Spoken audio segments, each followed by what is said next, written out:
ඔන්න අද අපිට ඇවිත් තියෙනවා SSD එකක් අප්ග්‍රේඩ් කරන්න. ඉතින් මේ ලැප් එක Asus ලැප් එකක්. මේක උඩින් ගලවන්න තියෙන ලැප් එකක්. ඉතින් අපි ගලවලා පෙන්නන්නම් මේක. මේ තියෙන්නේ මෙන්න මේ විදිහට අපිට උඩින් ගලවන්න තමයි මේ ලැප් එක එන්නේ. ගොඩක් ලැප්ස් තියෙනවා පිටිපස්සෙන් ගලවන්න. ඉතින් උඩින් ගලවන එක ඊට වඩා ටිකක් විතර අමාරුයි. හැබැයි අපි මේ වැඩේ දැන් කරලා පෙන්නන්නම් උගලට. කස්ටමර් අපෙන් රික්වෙස්ට් කරේ දැන් තියෙන හાર્ඩ් එක ගලවලා ලැප් හાર્ඩ් එක ගලවලා SSD එකක් දාන්න කියලා. අපි දැන් දාන්න යන්නේ මේක ගලවලා SSD එක.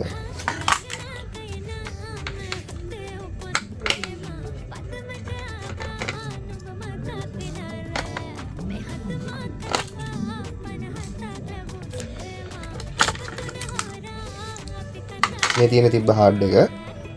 ඉතින් මේ තියෙන්නේ අපි කස්ටමර්ට දැන් දාලා දෙන්න යන 256GB SSD එක. අවුරුද්දක වොරන්ටි එකක් වඩ බලා ගන්න පුළුවන්. මේක ජුහෝර් කියන බ්‍රෑන්ඩ් එකෙන් තමයි අපි ගාව මේ වෙලාවේ SSD වලට තියෙන්නේ. මේ විදිහට තමයි අපි SSD එක කනෙක්ට් කරාට පස්සේ අපිට බලා ගන්න පුළුවන් වෙන්නේ. දැන් අපි මේක වහලා අපි අලුතින් OS එකක් දාමු.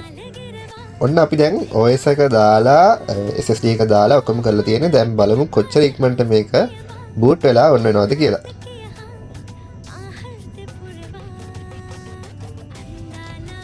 හරිම ඉක්මනින් ඔන්නුනා වඩ පේනවා. ඉතින් මේ වගේ වලට තියෙනවා නම් රිපෙයාර්ස් කරගන්න, SSD අප්ග්‍රේඩ්ස් කරගන්න, ඒ වගේ ඕනම දෙයකට කතා කරන්න අපිට අපි Gadget City අපේ ෆෝන් නම්බර් එක 0779270594. ඒ වගේම වලට අපෙන් මේ වගේ ලස්සන අමුතු ගැජට් මිලදී ගන්නත් හැකියාව තියෙනවා.